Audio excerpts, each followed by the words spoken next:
Dale a like y suscríbete.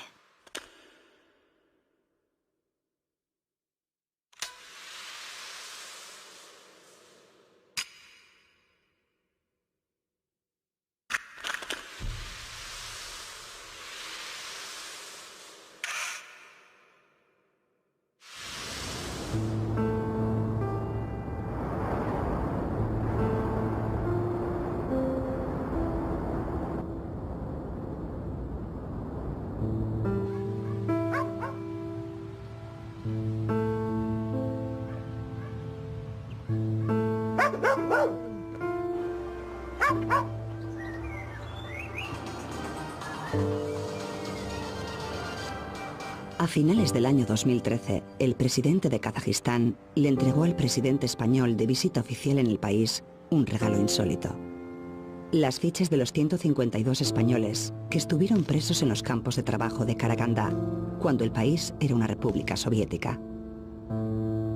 Quienes tuvimos la curiosidad de hojear los documentos, supimos que los prisioneros españoles del Gulag representaban a todos los que habían luchado en la guerra civil: falangistas, militares franquistas, militares republicanos, anarquistas, socialistas y comunistas. Lidia Sokolova nació a orillas del Volga, en la República Soviética de los Alemanes. Cuando Hitler invadió Rusia, Stalin ordenó su desaparición y la deportación de todos sus habitantes a las estepas de Kazajistán. Estos niños son los descendientes de los alemanes deportados de sus tierras del Volga.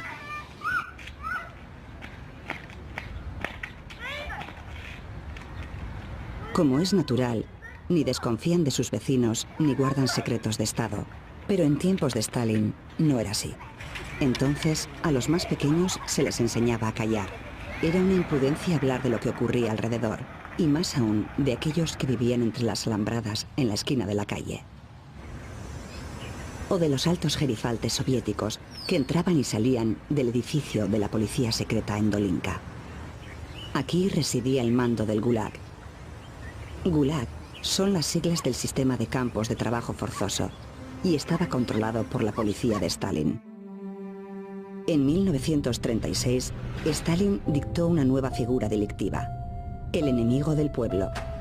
Para el sospechoso de semejante crimen, significaba su inmediata detención, los duros interrogatorios y la condena de 5 a 25 años de trabajos forzados en el Gulag. De la noche a la mañana, sus amigos y familiares se convertían en apestados.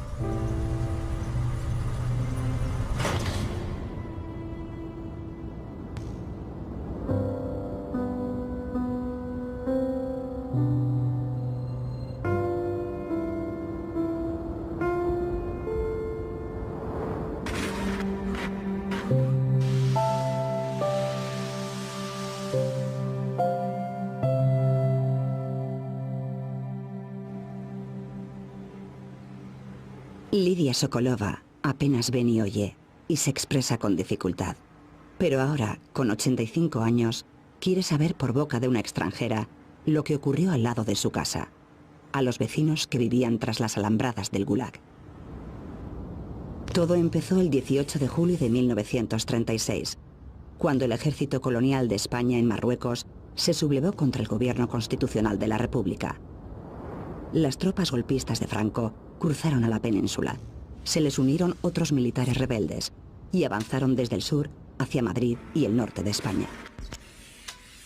Las víctimas republicanas del Gulag son de alguna manera una consecuencia de la guerra civil española y del exilio. Por los pilotos y los marinos republicanos sorprendidos por el desenlace de la guerra civil en territorio soviético. Los niños de la guerra. Es bien sabido que en la Unión Soviética habían llegado unos 3.000 niños de la guerra, acompañados de maestros y otro personal auxiliar.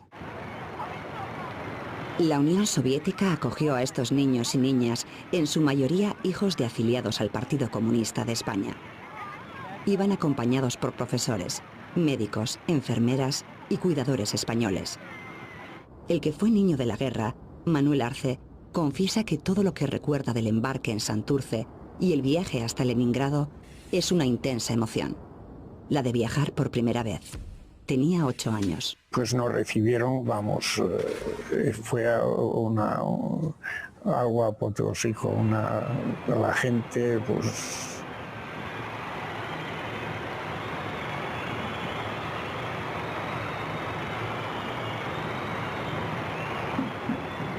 En fin, nos abrazaban, lo primero que hicieron es ducharnos a todos, cambiarnos la ropa, porque teníamos muchos viejos, muchos. Su compañero en aquel viaje, José María Bañuelos, también tenía 8 años. Nos pusieron unas ropas como vestidos de marineros infantiles, como estos trajes de marinero que ponen aquí en las comuniones, algo parecido. Bueno, de allí nos distribuyeron en varias casas de niños. Nosotros fuimos a Obninskoy y Arce también fue a Obninskoy, que era la mayor de todas ellas, de todas las casas que hicieron fue la mayor. Ahí estábamos 600 o 600 y pico niños. Como todos los asilados españoles en la Unión Soviética, los niños dependían directamente de la dirección del Partido Comunista de España. Algunos profesores de los niños mostraron su disconformidad con el sectarismo ideológico del temario y les costó muy caro. Como el caso del doctor José Bote, que su andadura hacia el Gulag comenzó cuando los inspectores españoles detectaron que sus alumnos sabían más geografía que marxismo, y fue depurado.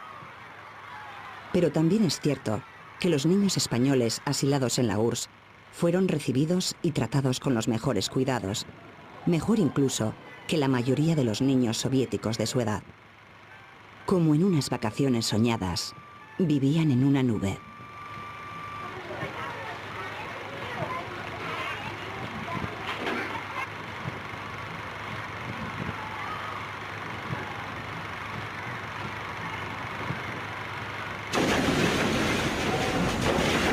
Mientras, la guerra civil continuaba en España.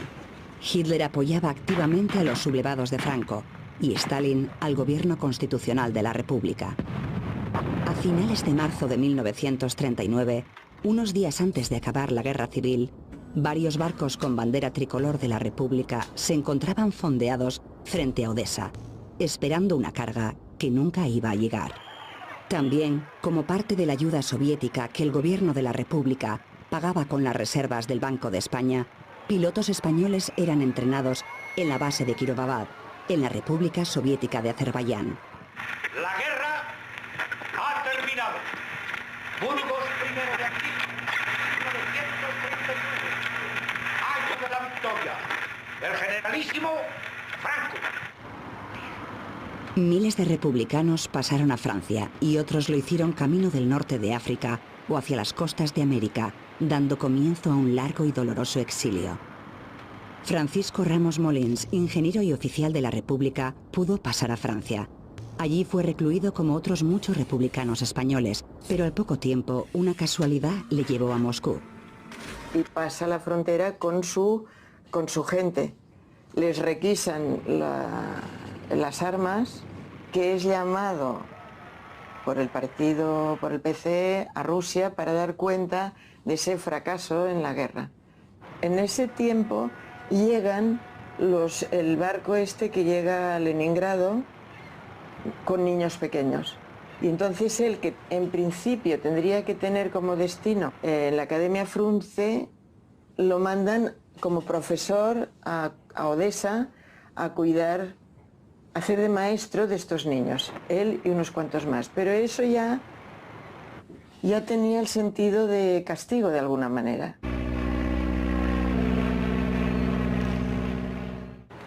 La cuarta promoción de pilotos españoles republicanos de Azerbaiyán se licenció en la primavera de 1939, cuando la guerra civil había terminado. Vicente Montejano es uno de los últimos pilotos de Kirovabad y con la ayuda de su hijo recuerda la incierta situación en la que se encontraban en la Unión Soviética. Hasta entonces pues, estuvimos como una pinta. Hay un tiempo donde decía él están como con pinzas porque es una especie de limbo donde ellos pertenecen a un ejército que ya no existe, porque ya no hay ejército de la República. La República ha pagado, bien pagado, por su formación y por su manutención y todo, y ya no paga nadie. Y entonces están siendo invitados de honor, pero unos invitados cada vez más indeseables, pues porque cuestan dinero y de momento no le son rentables a la Unión Soviética. Los soviéticos también dieron asilo a los marinos españoles republicanos y los barcos fueron confiscados. Los directores de las casas de reposo, donde estaban alojados los pilotos, habían enviado algún que otro informe negativo sobre los pilotos y los marinos.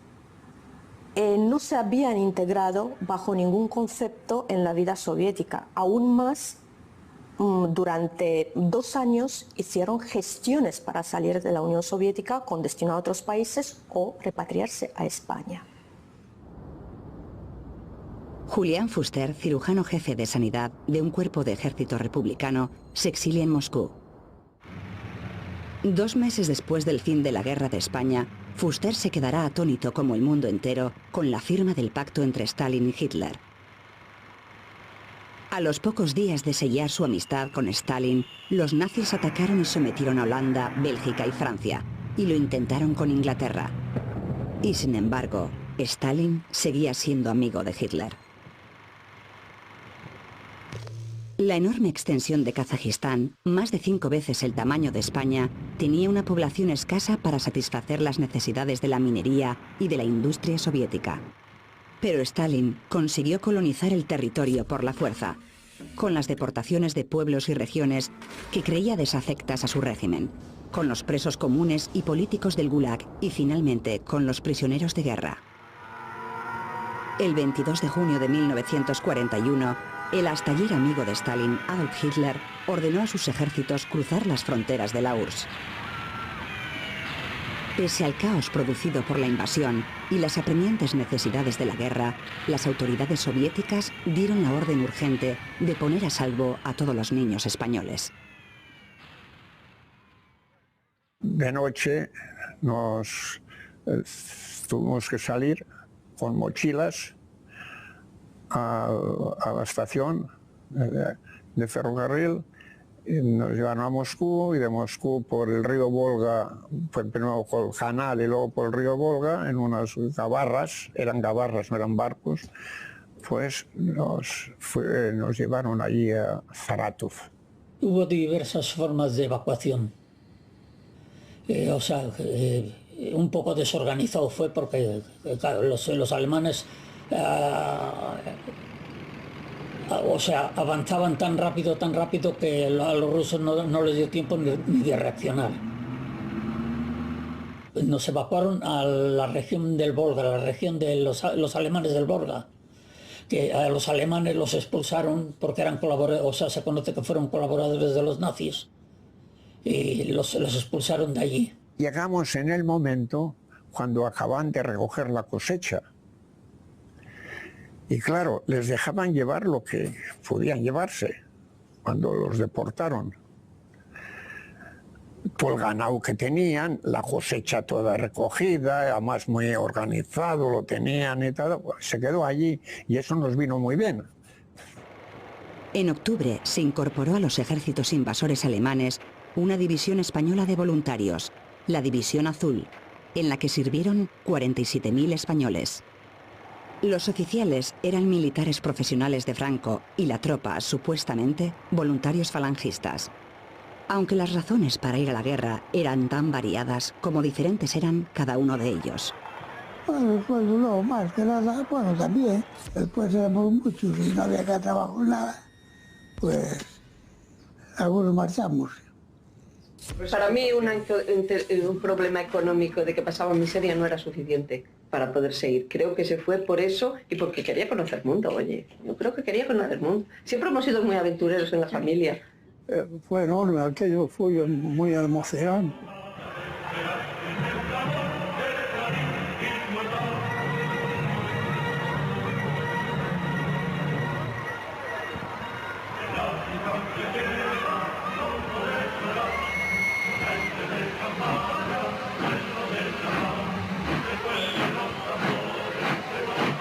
empieza el viaje, al llegar a Hendaya, y entonces desde ayer le llamé y le dije, mira, me voy, le dije a mi padre que mira, me voy a Rusia. ¿Pero qué me dices? Sí, tal, que me ha avisado. Fuimos para San Sebastián y allí estuvimos unos 15 días casi, hasta que se reunió todo un batallón que armaron. Y allí a Alemania. Pues llegamos a Grafenberg, que era una ciudad así de Baviera. Allí juramos bandera al fin. Pues tira probablemente para Rusia, bueno, hasta llegar hacíamos unas marchas diarias de que venían a ser de 25 a 30 y tantos kilómetros. Y pues, a los pocos días de estar andando, empezamos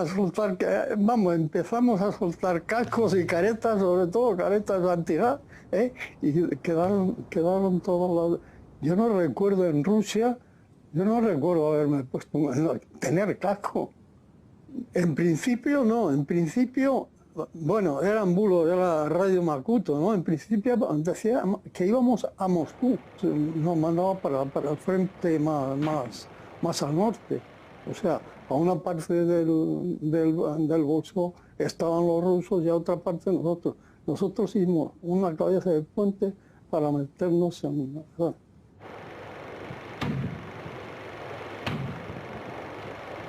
O sea, al pegarme el tiro, yo di una vuelta de la frente. Yo no sé, la fuerza de los disparos, que me di una vuelta y me caí. Como ahí usted venía a pararse de cualquier lado, una bala ya tuve suerte. Y nada más me rozó aquí y la nariz, pero el ojo al pasar me lo vació. Caí al suelo sin conocimiento. Cuando volví, primero para que me levanté, porque estamos rodeados de rusos. Y primero para que me levanté, si no, te pincha con la espalda, con las perretas, gritando el muerto o algo. La invasión nazi radicalizó la desconfianza de Stalin hacia todos los extranjeros que vivían en la Unión Soviética.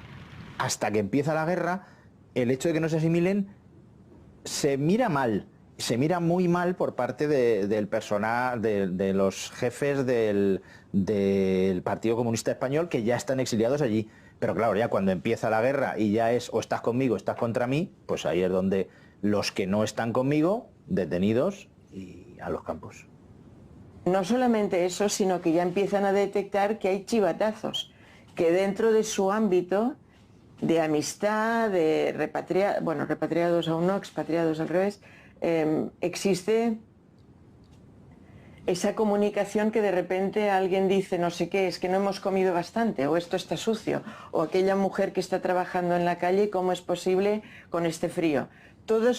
Cualquier comentario negativo, por más tontito que fuera, si llegaba a oídos de quien no debía de llegar, ya era un castigo. Y veían cómo desaparecía este o desaparecía el otro, y entonces ya entre ellos decían, esto aquí no. En febrero de 1943, el Ejército Rojo intenta romper el cerco de Leningrado. La batalla se produce cerca de la aldea de Krasny Bor. El sector está defendido por la División Azul, que ha de contener y vencer a los soviéticos que luchan por su tierra. El choque resulta pavoroso y sangriento, pero los soviéticos no consiguen romper el cerco. Más de 1.200 españoles murieron en la batalla y otros tantos volvieron heridos o mutilados. Los 372 españoles que cayeron prisioneros de los soviéticos desaparecieron y se les dio por muertos. Lo hirieron, pero yo no sé en qué batalla fue. Lo hirieron ahí, es donde lo cogieron prisionero, y de ahí ya se quedó con los rusos. Se me operaron, me limpiaron el ojo. Los llevaron éramos 5 o 6. Nos llevaron ahí en un sótano de las casas. Ahí era donde nos tenía.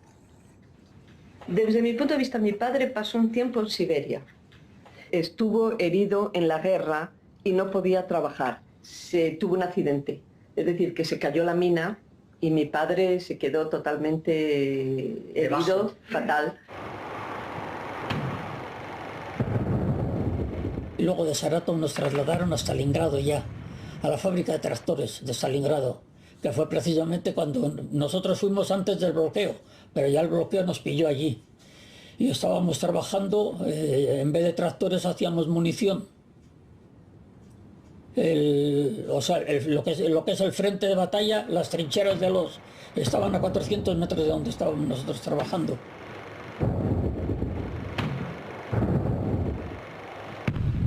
Pues, todavía no había cumplido los 14, 13 años. Bombardeos a diario, caían las bombas y los obuses y nosotros allí trabajando, no podías. Había que trabajar, había que producir municiones para el ejército. Por fin los soviéticos consiguen romper el cerco de Stalingrado y el Ejército Rojo toma la iniciativa. Libera el Cáucaso y avanza imparable hacia el oeste. Cientos de miles de hombres, mujeres y niños fueron deportados a las estepas de Asia Central en la República Soviética de Kazajistán. La orden de vigilar a todos los extranjeros por ser espías potenciales lleva a la detención de 25 pilotos republicanos. Primero son trasladados al campo de tránsito de Novosibirsk y después, en pleno invierno, al campo de Krasnoyarsk, en Siberia. Nunca jamás les juzgaron y a algunos sí les juzgaron, pero por cosas concretas, por la huelga de hambre o yo no sé si por alguna... No, intento de fuga, no, bueno, por algunas cosas puntuales. Los pilotos pasan un año en Krasnoyarsk, forzados a trabajar hasta la extenuación, en penosas condiciones y con medios precarios y peligrosos. Trabajan 14 horas en una serrería, por una comida insuficiente y repugnante. Y entonces yo no sé si es por despiste o por agotamiento o algo así, pues se va detrás del madero y lo siguiente son sus dedos en el cristal. Le curaron de maravilla. Muy bien. Le curaron de maravilla. Yo no sé cuál de los dos, si él como dueño de la mano o yo como médico, pondría más velas en el altar de los cirujanos que hicieron esa obra de arte a un preso. A un preso, que al Estado en principio le debería importar menos, pero de hecho a ese cirujano le importó lo mismo que si fuera el secretario general del partido. A los marinos detenidos se los llevaron también al nordeste de Siberia para construir un ferrocarril. Pero a finales de 1942 fueron reagrupados junto a los pilotos y otros asilados españoles y enviados en trenes de carga más lejos todavía, a los campos de trabajos forzados de Kazajistán.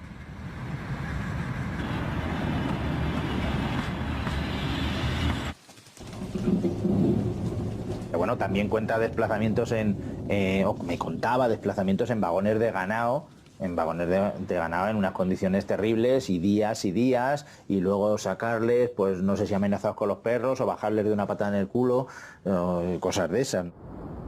Llegaron a las estepas de Karagandá 66 pilotos y marinos españoles, que vivirían juntos en cautiverio hasta 1948.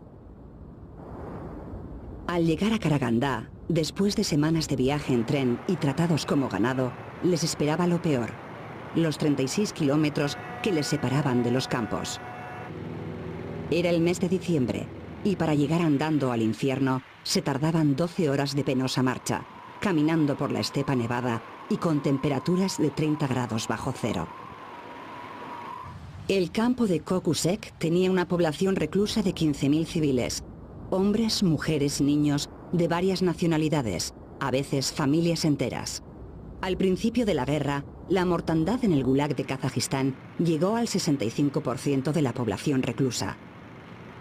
Aunque es de justicia decir que la cifra aterradora de muertes no era mucho más alta que la que padecían los ciudadanos soviéticos de pleno derecho. Pero bueno, se comía bien en los campos. Bien comparado con cómo se comía. O sea, los que estaban en libertad no tenían mayor racionamiento que nosotros. Por la mañana nos daban un trocito de pan, no eran 100 gramos, menos, de pan negro, además que era, añadían las peladuras de patata y todo para que abultase más, no se tiraba allí, no se tiraba nada, ¿no? Y untado un poquito con aceite de girasol. Cogíamos la funda de la ahumada, el que iba de turno, ¿no? Le ponían allí los trocitos aquellos de pan y él lo traía y lo repartía. Las migas que quedaban eran para el que estaba de turno, ¿no? Y entonces, pues, ¿qué hacíamos? Cuando veníamos con ellos íbamos dando bandazos contra la pared para que hubiese más migas.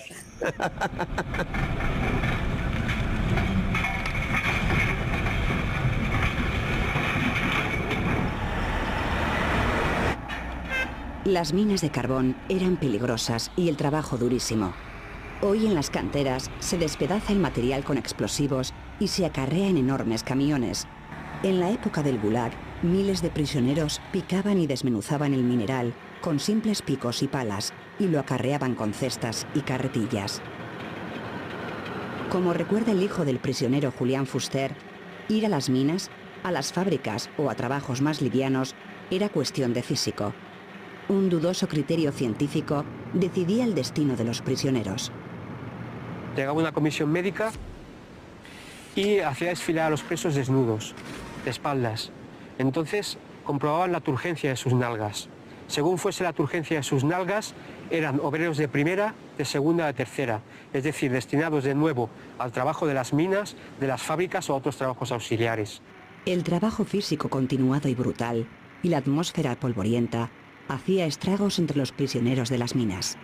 Los presos estaban continuamente amenazados por los accidentes, las temperaturas extremas y la insuficiente comida e higiene. Al límite de sus fuerzas, la tuberculosis o cualquier otra enfermedad infecciosa era mortal de necesidad. Nadie sobrevivía. La conquista de Stalingrado en 1943 y el avance del Ejército Rojo hacia el oeste mejoró las condiciones de los presos con un aumento de 150 gramos de pan al día y cierta relajación del trato de los guardias con los presos. Aquí, en los campos de Spassk y Kokusek, se encontraron por primera vez en 1942 prisioneros de la División Azul franquista con los pilotos y marinos republicanos. No han quedado recuerdos fiables del encuentro de unos y otros en los campos y prisiones del Gulag, pero sí sabemos que a partir de entonces estarían juntos en las protestas, en las huelgas de hambre y en algunas revueltas. En una de ellas participó el divisionario Eusebio Rodríguez. Pese al horror vivido en el Gulag, su familia nunca le escuchó quejas o reproches por los sufrimientos pasados en cautiverio. Solamente lo único que recuerda como mal fue lo del tema del juicio ese que le hicieron, que hicieron una huelga de hambre y ahí fueron muy duros, le rompieron unos dientes para meterle la comida, todo ese tipo de historias que hacían. No, bueno, allí nos llevábamos muy bien todos. Además es que entre los de la División Azul había también varios colectivos. Había los divisionarios que habían ido porque eran falangistas, porque eran los que fueron a la División Azul, pero fueron con intención de pasarse al otro bando. Y claro, se pasaron al otro bando, pero los rusos en vez de ponerles en libertad, los mandaron también a los campos. Luego hubo varios que estaban en los campos también de los marinos del Juan Sebastián Elcano y de los pilotos. Fue a parar a uno de los peores campos, los campos del hambre, como los llamamos en Kazajstán. Allí en aquellos campos del hambre fue donde realmente fue consciente de la barbarie y la brutalidad a la que fue sometido el pueblo ruso en aquellos campos. Salir a por pan o a llevar pan o no sé qué, con dos soldados rusos con sus fusiles. Y entonces hace un frío que pela y en medio del camino los dos soldados rusos le cogen los fusiles y le dicen «Toma, español». Y para calentarse se dan una hermosa paliza uno a otro, mientras él tiene los dos. La pregunta que me hacía yo, me hacía mi hermana, luego hacían mis hijos cuando se enteraron, ¿y por qué no se escapaba? Y la contestación suya era ¿a dónde? ¿A dónde? Aislados y olvidados, los españoles del Gulag, falangistas o republicanos, tenían poco que discutir sobre opciones políticas y mucho que ganar si se mantenían unidos, vinieran de donde vinieran. Porque nunca desechó tener una amistad ni con comunistas ni con falangistas. Él no se movía, no era del tipo visceral de no puedo ser amigo tuyo porque eres de una u otra ideología. Todas aquellas batallas ideológicas no de antaño se habían borrado dentro de las alambradas soviéticas. Eran españoles y tenían que convivir juntos con un único fin: sobrevivir, recuperar la libertad y volver a la patria. Llevaban 6 años conviviendo en circunstancias muy malas con gente de la división. Entonces supongo que a estas alturas pues tampoco importaba tanto. Habían inventado la reconciliación 25 años antes de que la inventáramos los demás, o la inventaran los demás. Los niños de la guerra llegaron por delitos comunes, principalmente por hurto, porque muchos de ellos habían robado durante aquellos años lúgubres de la Segunda Guerra Mundial, cuando el hambre hacía estragos. Pero vimos que descargaban un camión de ropas, de buzos para el trabajo y tal y cual, y vimos dónde los metían. Por la noche fuimos a robar los buzos y nos cogieron. Nosotros no cogimos más que un par de ellos. A 8 años. Te montan en los trenes y a los campos de concentración, a los campos de trabajo. Yo siempre digo de concentración, pero son campos de trabajo. Trabajé en todos los sitios, en la tala de bosques, en las minas de sal, en Solicams. 3.000 subimos. Solamente quedábamos 600. Entre esos 600 estaba yo. Yo las únicas veces que le he oído relatar verdaderas cafradas que sucedían en los campos era con amigos que venían a cenar a propósito de conocerlo y de ir, que entonces sí que lo explicaba. Pero yo nunca he podido ni relatar. Nunca he podido ni relatarlo porque era como si lo tienes que olvidar. Porque creo que él tampoco podía.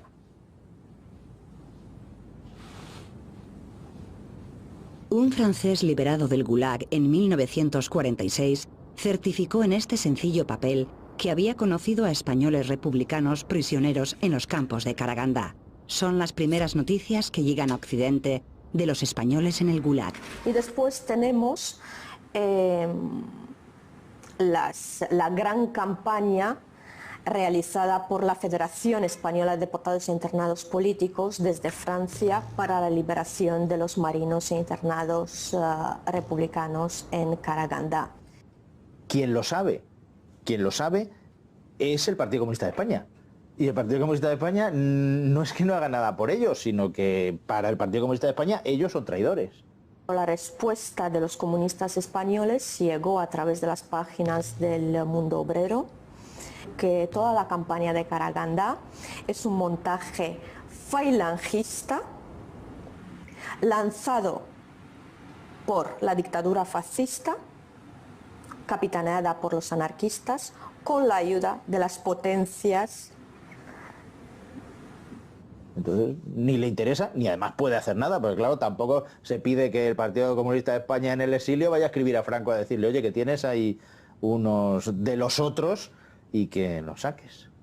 También hubo una respuesta en la Unión Soviética con el fin de contrarrestar la campaña de difamación que se hacía en Francia. Trasladaron, mejor dicho, a los republicanos españoles de Karagandá al campo número 159 de Odessa para repatriarlos, salir en libertad, pero dentro del territorio soviético, o permanecer dentro del Gulag. Unos 18 internados firmaron y salieron en libertad en agosto de 1948, mientras que los demás miembros del grupo permanecieron dentro de las alambradas soviéticas, gente clasificada como de mentalidad fascista. A los que no aceptaron la ciudadanía soviética, los trasladaron a los campos de Borovichy y Makarino, al norte de Moscú. Allí volvieron a coincidir los pilotos republicanos con prisioneros de la División Azul y juntos organizaron una huelga de hambre.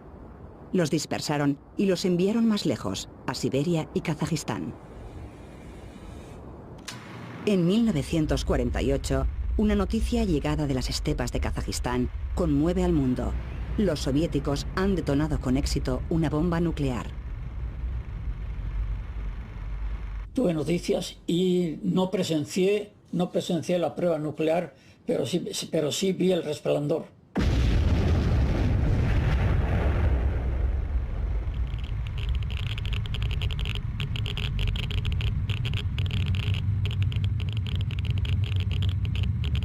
O sea, dicen que era el resplandor de una bomba atómica. Ahora, igual era la aurora boreal. Ahora dijeron, es la explosión de una bomba atómica. Que no vimos ni ruido, ni explosión, ni nada. Simplemente vimos el resplandor. Posiblemente que ese resplandor estaría a 200 o 300 kilómetros de donde estábamos nosotros. Pero se veía en el cielo el resplandor. Aquel mismo año de la explosión atómica se endureció la represión de la Unión Soviética, causando estragos entre el grupo de asilados españoles. En Moscú son detenidos el piloto José Tuñón y el que había sido niño de la guerra, Pedro Cepeda, por intentar fugarse de la Unión Soviética en los baúles de un diplomático argentino. Como cómplices son detenidos otros dos españoles que trabajaban con ellos en la embajada argentina, Fuster y Ramos Molins. Y lo que pretendían era ayudar a salir a mi padre y a Tuñón para presentar esto ante la ONU, porque no solamente no dejaban salir a mi padre y a otros muchos que estaban, sino que había marineros y aviadores republicanos que estaban recluidos en gulags desde hace muchísimos años. Fue un fracaso, sí. A los 4 los detuvieron por el tema de los baúles, que Fuster y Molins no tienen nada que ver. Ellos no sabían absolutamente nada. Lo que pasa que es que al registrarlos encontraron que había mucha documentación pidiendo salir de Rusia y criticando, por supuesto, el sistema. Saliendo de casa, lo detuvieron en el tren, le dijeron síguenos. Él, lo que tuvo la sensación esa de que tenía que volver para vernos, estiró del freno, dice, siempre decía una tontería porque era invierno y no puedes huir donde está todo nevado y donde las huellas te siguen y porque tampoco estás preparado para nada. Pero hizo eso, él se tiró, se hizo además daño al tirarse del tren, lo cogieron enseguida y desapareció.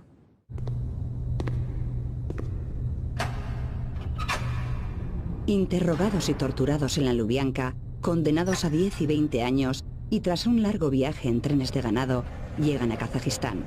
Ramos al Karlak de Karagandá, el doctor Fuster al de Kingir.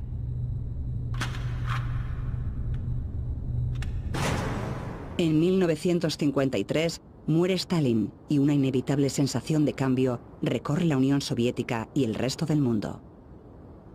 El tema de la repatriación es que es importante en el sentido de que los liberan tras la muerte de Stalin en un contexto de amnistías que no debe ser interpretado como un gesto particular hacia la España franquista, sino que medidas análogas fueron tomadas hacia italianos, japoneses, alemanes, otros prisioneros de guerra o internados extranjeros. Tras difíciles negociaciones, complicadas por el empeño del gobierno franquista por protagonizar la liberación de los prisioneros, la Cruz Roja embarca en Odessa a 286 españoles, en su gran mayoría prisioneros de guerra de la División Azul. Con ellos volvían 19 desertores de la División Azul y 34 asilados republicanos con los que habían compartido las cárceles y los campos del Gulag. Bueno, la mayoría de los niños que estábamos allí, la mayoría queríamos volver. Pero queríamos volver, pero nadábamos entre dos aguas. volver a un país libre, más que nada queríamos volver por las familias, no por el régimen ni por nada, ni porque tuviésemos nada contra Rusia. Una vez que salimos de las aguas rusas ya prácticamente ya éramos libres, ¿no? Se hizo cargo la Cruz Roja francesa. La experiencia para mi padre fue una especie de experiencia positiva, con todo lo que se pueda creer uno, es una experiencia positiva. No sé si es porque salió del pueblo que estaba muy... Aprendió todo lo que sabía, mi padre lo aprendió en Rusia. Yo creo que ya se volvió, yo siempre digo que se volvió marxista-leninista de alguna manera, porque es que él cuando volvió había muchísimas cosas de España que él no... le costaba mucho trabajo digerir. En el campo se aprende mucho. Por eso digo que allí es donde aprendí lo que eran los verdaderos comunistas. Es que confunden estalinismo con comunismo. O nos quieren hacer entender que el estalinismo es el comunismo. No es así. Stalin fue un dictador que se aprovechó de la situación para... El comunismo no es dictadura. Stalin no era fue un aprovechado que... Otros, en cambio, como es el caso del piloto montejano, no querían recordar ni el nombre del lugar en el que estuvieron prisioneros 12 años, los mejores años de su vida y para él perdidos. El recuerdo de mi infancia es allá. O sea, allá no tenía ni nombre. Yo no sé nada de la muerte de Manolete porque entonces estaba allá. En el barco liberiano Semiramis regresan 286 repatriados, en su mayoría pertenecientes a la División Azul que habían estado cautivos en Rusia y que merced a los desvelos de Franco y de su gobierno vuelven a España y se reintegran a sus hogares. La propaganda franquista olvidó en sus crónicas a los otros españoles, desertores y republicanos, con los que habían compartido cautiverio y habían llegado con ellos. En todos cuantos las presencian. La fotografía del ser querido, que el paso del tiempo habrá ido transformando y al que dentro de unos instantes se tendrá al lado del corazón. Hay una foto que se ve mi padre y Alfredo que se están abrazando justo bajando del Semiramis. Y en el Canciones para después de una guerra, una de las últimas imágenes de Canciones de después de una guerra es mi tío Alfredo abrazando a mi padre. Yo cuando desembarqué, yo buscaba a un hombre, mira, ese es mi padre, el que está en esa fotografía, lo de Lenin. Yo buscaba a un hombre alto, yo era un crío y a mi padre lo conocía alto, mucho más alto que yo buscaba a un hombre alto, con el bigotillo aquel clásico del año, sí, y ni tenía bigotillo, ni era alto, ni tenía bigote. Y no lo encontraba por ninguna parte. Que eso es lo que tenemos en casa, la única cosa que tenemos que se trajo mi padre de Rusia, que es este foto.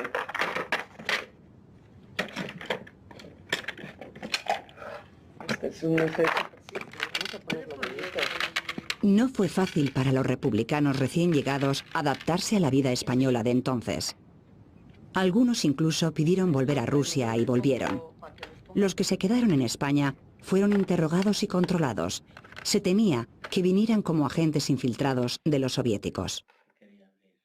Te preguntaban en qué fábricas habías trabajado, cómo se llamaba el director, qué es lo que producían, o sea, cosas de estas, que yo creo que para ellos no les interesaba para nada. Ellos solo vendían a Norteamérica. Los datos que te sacaban a ti se los vendían a Norteamérica. Yo saqué esa conclusión. Porque ¿para qué coño quería España todo eso? ¿Quién era el director de la fábrica? No tiene ni pies ni cabeza. No eran muy eficaces estos controles, y prueba de ello es que Bañuelos en menos de un año había creado una célula comunista con sus compañeros de trabajo. Habían pasado 2 meses desde la llegada del Semiramis, cuando estalló la más famosa y sangrienta revuelta del Gulag. La revuelta del campo de Kingir, en Kazajistán. Un prisionero español que ya conocemos, el Dr. Fuster, tuvo una actuación protagonista.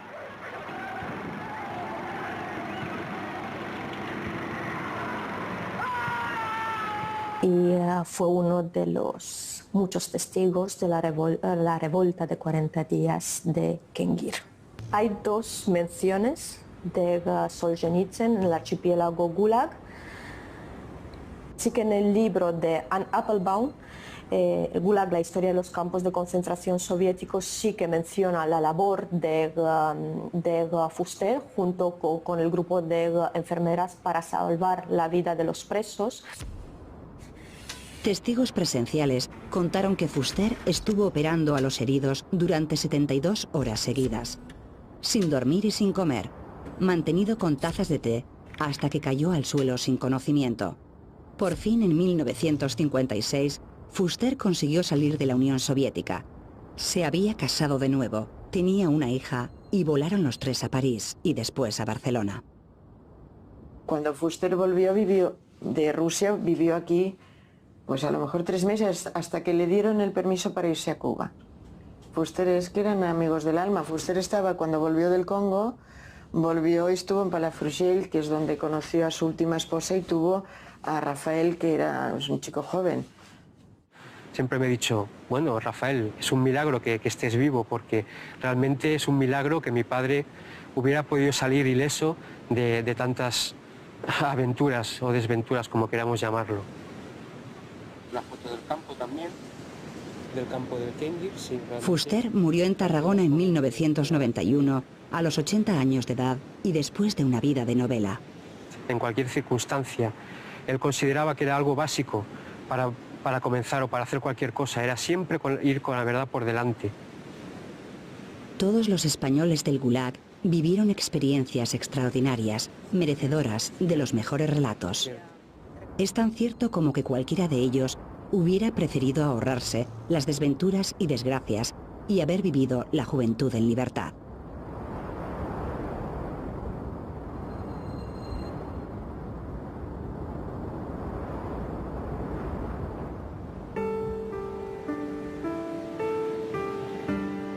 Son ya muy pocos los supervivientes de aquella tragedia vivida por españoles que combatieron entre sí durante la Guerra Civil y que para sobrevivir al Gulag borraron sus diferencias.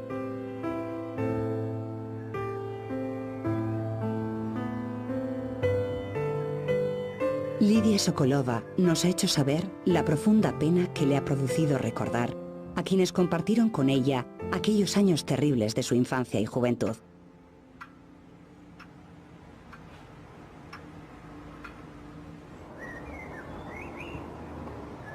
Dice Lidia, además, que recordar, desgraciadamente, no va a evitar que vuelva a ocurrir.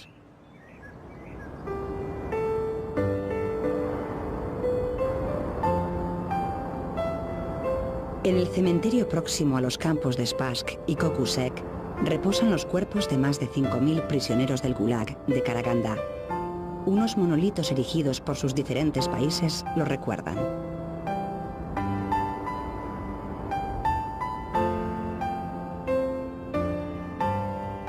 España tiene un lugar para levantar el monumento a los suyos. El epitafio elegido es el más lacónico posible. Sin distinción entre republicanos o divisionarios. Aunque fuera por causas bien diferentes, juntos compartieron el peor castigo que pueda haber, el de ser esclavos de otros hombres. Y esto es lo que ahora queremos recordar.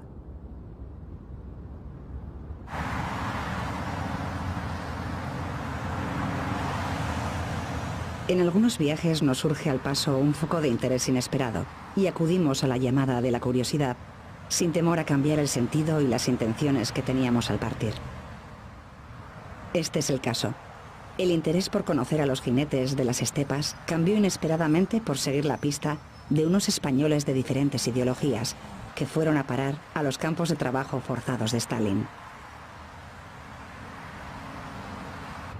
Es una historia que ocurrió cuando nada de todo esto existía, ni nadie soñaba que pudiera existir. Astana es la capital de Kazajistán y casi todo lo que se puede ver y pasear apenas tiene 20 años. En tiempos de la Unión Soviética, pocos viajeros occidentales llegaban hasta aquí y los que obtenían permiso eran avisados de la importancia estratégica de puentes, ríos, carreteras, campos, calles y edificios, y que por tanto no se podían fotografiar, bajo pena de espionaje y alta traición. En el río que atraviesa la ciudad, que ayer tenía una importancia estratégica vital y ultrasecreta, hoy no está prohibido pescar, ni bañarse ni sentarse en la orilla con los pies en el agua, ni hacer música si apetece. Y sin embargo, nadie molesta, ni nadie se siente molestado. Un placer.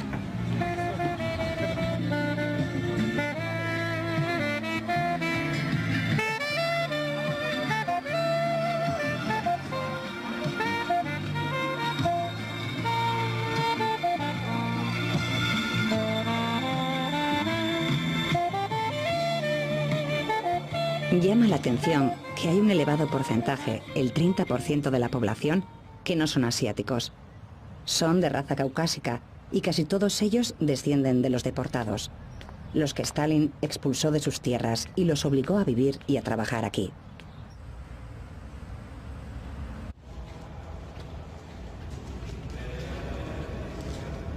La mayoría de los kazajos son musulmanes y sin embargo nadie lo diría. Ni por la vestimenta ni por la naturalidad en el trato entre hombres y mujeres. Aunque más insólito todavía resulta encontrarse templos y lugares de rezo de otras religiones. Pero es que aquí la religión pertenece al ámbito de la intimidad personal y cada uno es libre de vivirla como mejor le parece.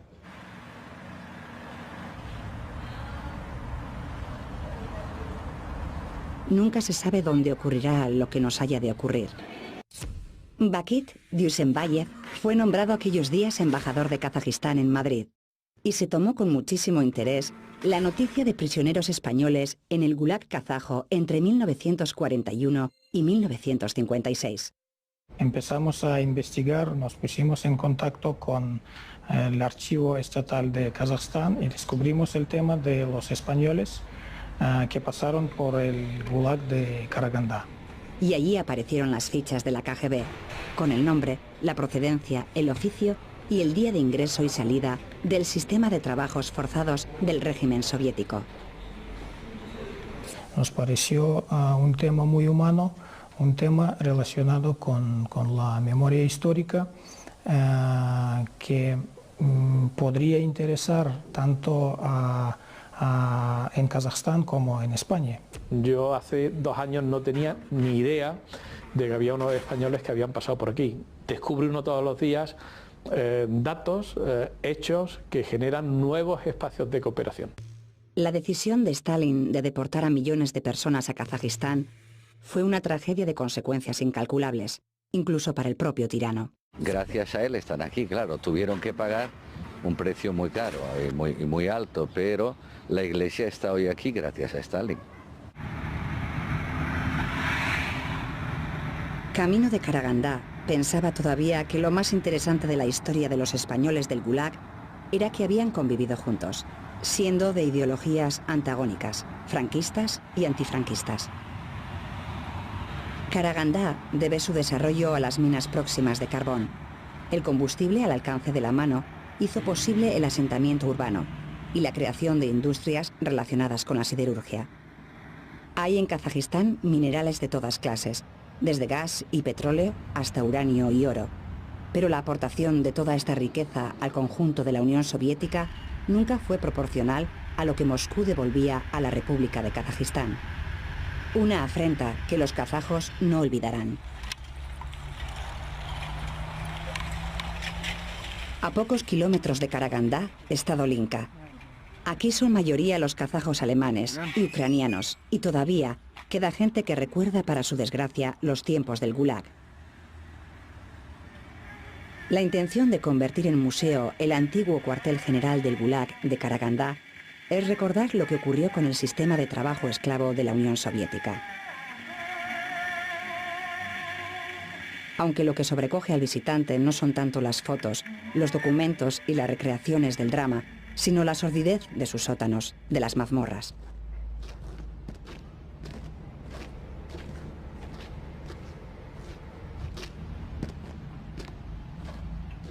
Aquí hay un rastro de los españoles del Gulag, fichas, alguna foto y otros documentos, pero igualmente silencio total sobre el encuentro en los campos de los republicanos con los franquistas. En el olvido no hay distinción. Julián Fuster era cirujano y fue condenado por el artículo 58. Curaba a la gente y prestaba ayuda médica en el campo. Ayudó a sus compañeros heridos en la rebelión y por eso fue muy respetado.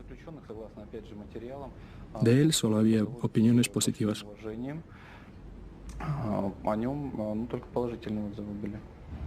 Fuster fue un preso muy significado, pero preguntado por el encuentro y la convivencia de los españoles de diferente bando, reconoce no tener información.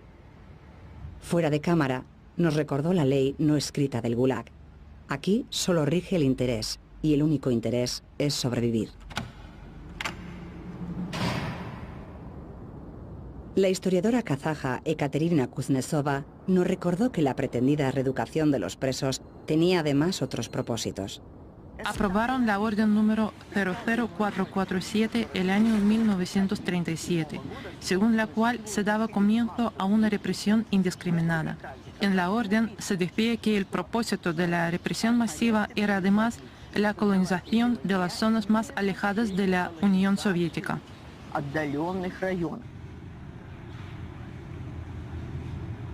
En España, como en todos los países que tuvieron compatriotas en el Gulag, es este un asunto para los especialistas, para los guardianes de la memoria. Y abre una vía para los investigadores en un campo de exploración histórica totalmente inédito. En Barcelona, en el Archivo Nacional de Cataluña, hay una valiosa colección de documentos sobre la guerra civil y el exilio de los republicanos. La investigadora Dolores Cabra rescató en Moscú los archivos de los niños de la guerra y los depositó aquí porque le ofrecían las mejores condiciones para su depósito y estudio. El archivo de Salamanca es el depositario de los documentos facsímiles de la KGB entregados por el presidente kazajo al español, donde se detallan las circunstancias conocidas de los españoles cautivos del Gulag en Kazajistán. Luisa Iordache es una historiadora de la Universidad de Barcelona. Luisa cree que lo importante de esta historia es que llegue al mayor número de gente posible y que además sirva para superar los sectarismos. En Madrid existe un museo sobre la División Azul e igualmente se prestaron a facilitarnos contactos y documentación sin ninguna clase de exigencia o contrapartida. Han pasado muchos años y no es fácil encontrar testimonios directos de los que fueron prisioneros del Gulag. Tuvimos el privilegio de conocerlos y de compartir un tiempo de nuestras vidas.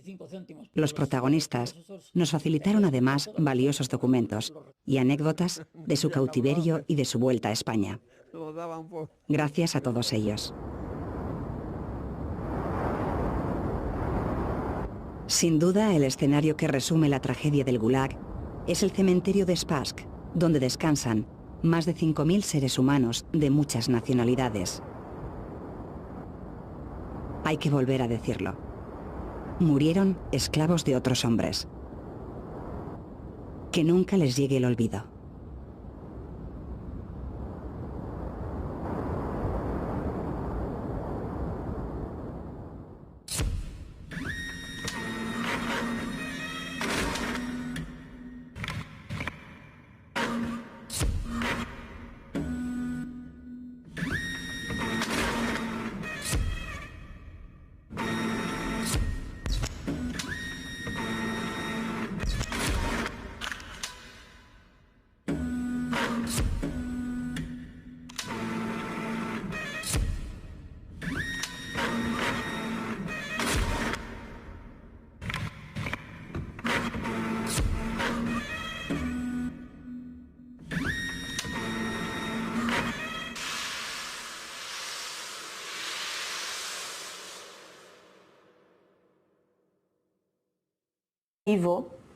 Sobre los pilotos y los marinos.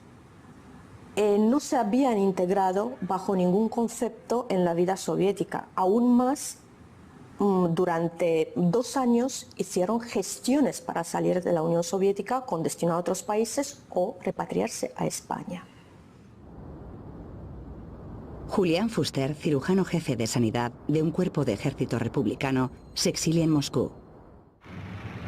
2 meses después del fin de la Guerra de España, Fuster se quedará atónito como el mundo entero con la firma del pacto entre Stalin y Hitler. A los pocos días de sellar su amistad con Stalin, los nazis atacaron y sometieron a Holanda, Bélgica y Francia, y lo intentaron con Inglaterra. Y sin embargo, Stalin seguía siendo amigo de Hitler. La enorme extensión de Kazajistán, más de 5 veces el tamaño de España, tenía una población escasa para satisfacer las necesidades de la minería y de la industria soviética. Pero Stalin consiguió colonizar el territorio por la fuerza, con las deportaciones de pueblos y regiones que creía desafectas a su régimen, con los presos comunes y políticos del Gulag y finalmente con los prisioneros de guerra. El 22 de junio de 1941, el hasta ayer amigo de Stalin, Adolf Hitler, ordenó a sus ejércitos cruzar las fronteras de la URSS. Pese al caos producido por la invasión y las apremiantes necesidades de la guerra, las autoridades soviéticas dieron la orden urgente de poner a salvo a todos los niños españoles. De noche tuvimos que salir con mochilas a la estación de ferrocarril, y nos llevaron a Moscú, y de Moscú por el río Volga, pues primero por el canal y luego por el río Volga, en unas gabarras, eran gabarras, no eran barcos, pues nos llevaron allí a Saratov. Hubo diversas formas de evacuación. Un poco desorganizado fue porque claro, los alemanes avanzaban tan rápido que a los rusos no les dio tiempo ni de reaccionar.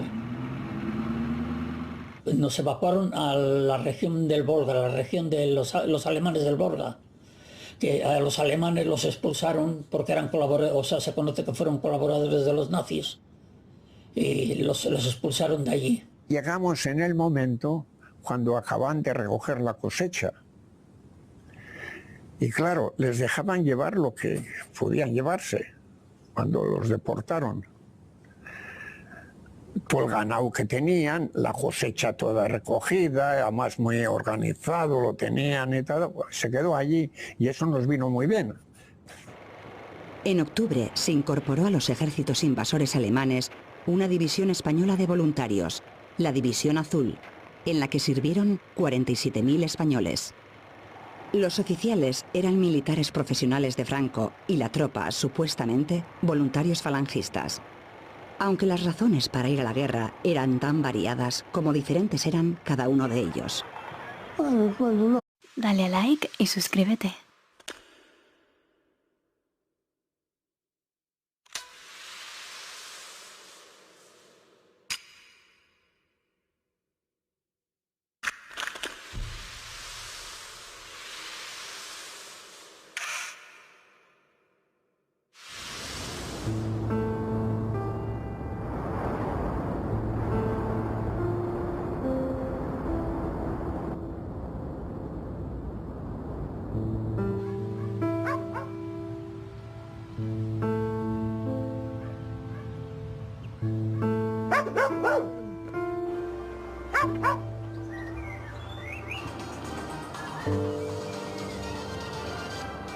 A finales del año 2013, el presidente de Kazajistán le entregó al presidente español de visita oficial en el país un regalo insólito. Las fichas de los 152 españoles que estuvieron presos en los campos de trabajo de Karagandá, cuando el país era una república soviética.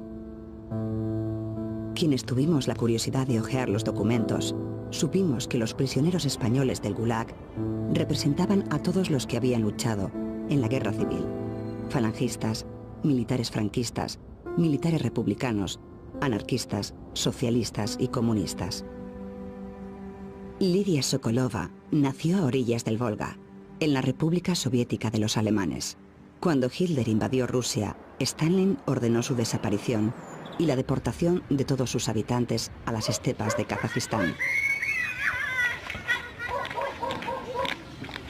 Estos niños son los descendientes de los alemanes deportados de sus tierras del Volga.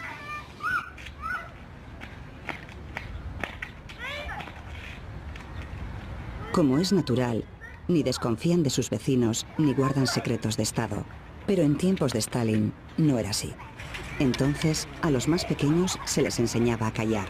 Era una imprudencia hablar de lo que ocurría alrededor, y más aún de aquellos que vivían entre las alambradas en la esquina de la calle. O de los altos gerifaltes soviéticos que entraban y salían del edificio de la policía secreta en Dolinka. Aquí residía el mando del Gulag. Gulag son las siglas del sistema de campos de trabajo forzoso y estaba controlado por la policía de Stalin. En 1936, Stalin dictó una nueva figura delictiva: el enemigo del pueblo. Para el sospechoso de semejante crimen, significaba su inmediata detención, los duros interrogatorios y la condena de 5 a 25 años de trabajos forzados en el Gulag. De la noche a la mañana, sus amigos y familiares se convertían en apestados.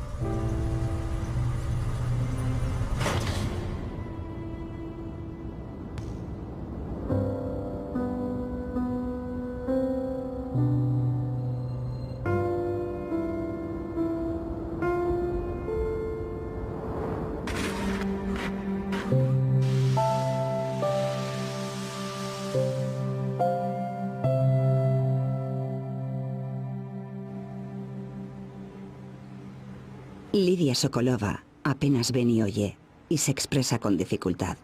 Pero ahora, con 85 años, quiere saber por boca de una extranjera lo que ocurrió al lado de su casa, a los vecinos que vivían tras las alambradas del Gulag. Todo empezó el 18 de julio de 1936, cuando el ejército colonial de España en Marruecos se sublevó contra el gobierno constitucional de la República. Las tropas golpistas de Franco cruzaron a la península. Se les unieron otros militares rebeldes y avanzaron desde el sur hacia Madrid y el norte de España. Las víctimas republicanas del Gulag son de alguna manera una consecuencia de la guerra civil española y del exilio. Por los pilotos y los marinos republicanos sorprendidos por el desenlace de la guerra civil en territorio soviético. Los niños de la guerra. Es bien sabido que en la Unión Soviética habían llegado unos 3.000 niños de la guerra, acompañados de maestros y otro personal auxiliar.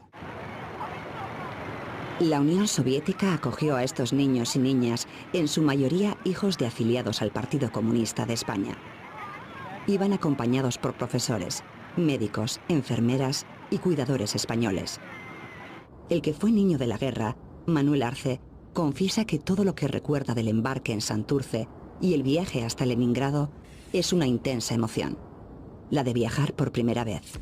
Tenía 8 años. Pues nos recibieron, vamos, fue algo apoteósico, la gente, pues...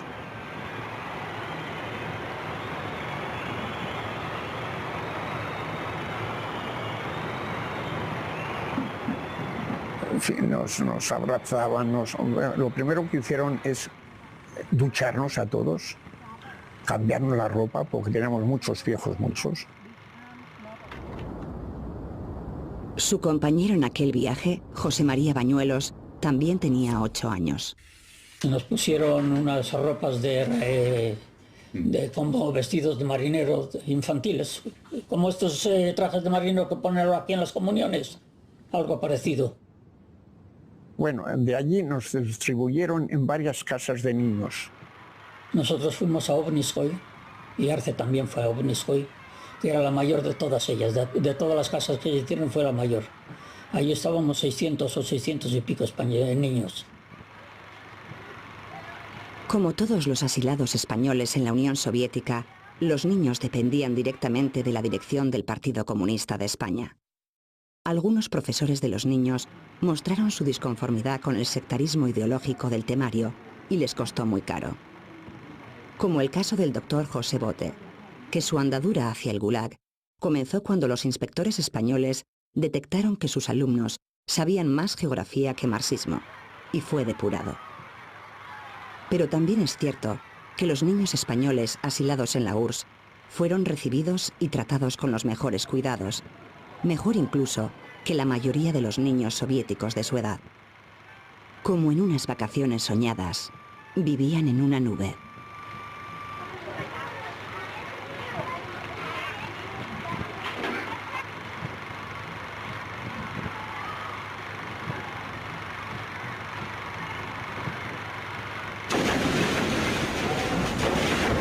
Mientras, la guerra civil continuaba en España. Hitler apoyaba activamente a los sublevados de Franco y Stalin al gobierno constitucional de la República.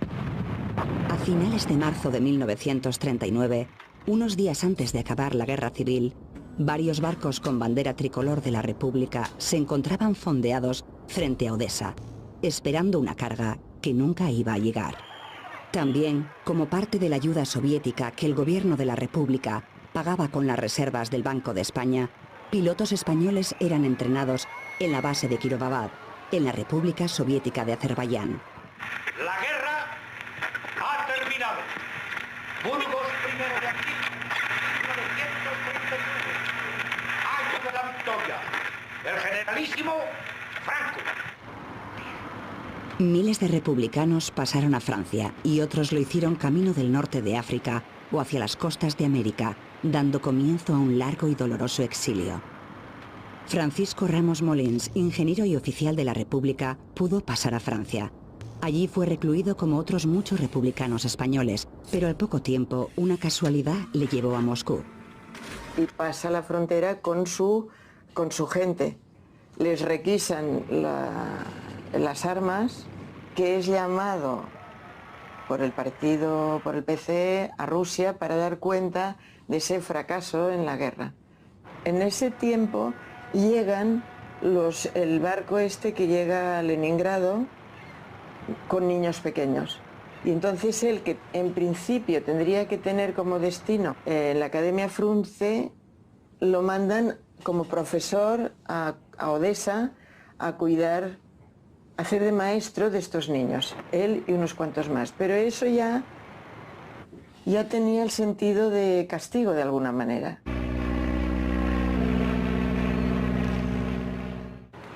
La cuarta promoción de pilotos españoles republicanos de Azerbaiyán se licenció en la primavera de 1939, cuando la guerra civil había terminado.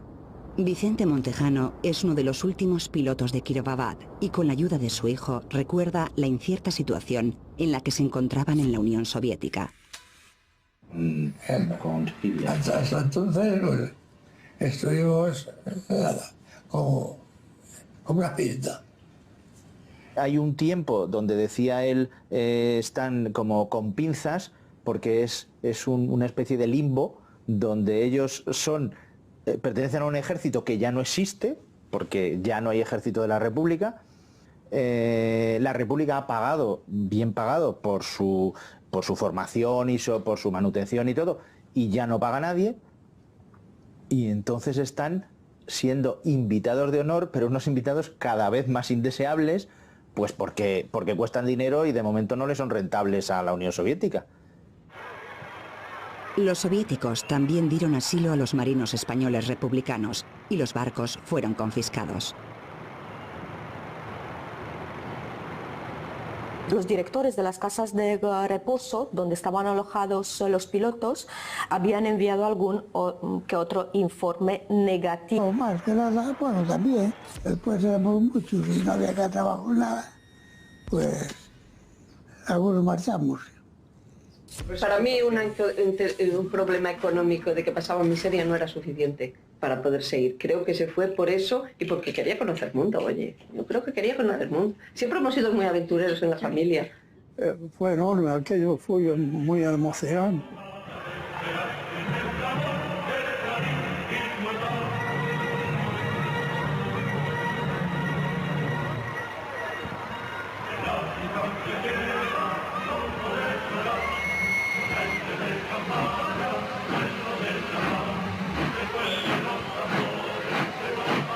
Empieza el viaje, al llegar a Hendaya, y entonces desde ayer le llamé y le dije, mira, me voy, le dije a mi padre que mira, me voy a Rusia. ¿Qué me dices? Sí, es que me ha avisado.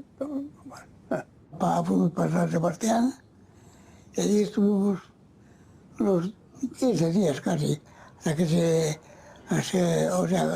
reunió todo un batallón que armaron. Y allí a Alemania. Pues llegamos a Grafenberg, que era una ciudad así de Baviera. Allí juramos bandera juramos bandera al fin.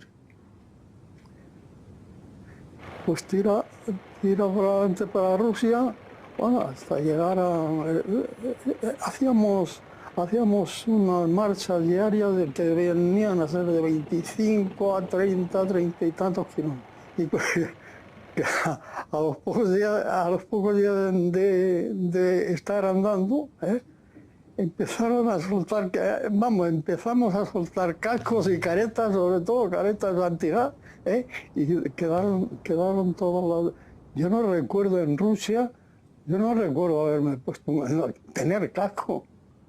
En principio no, bueno, eran bulos, era Radio Makuto, ¿no? En principio decía que íbamos a Moscú, nos mandaba para el frente más al norte, o sea, a una parte del Volso estaban los rusos y a otra parte nosotros. Nosotros hicimos una cabeza de puente para meternos en...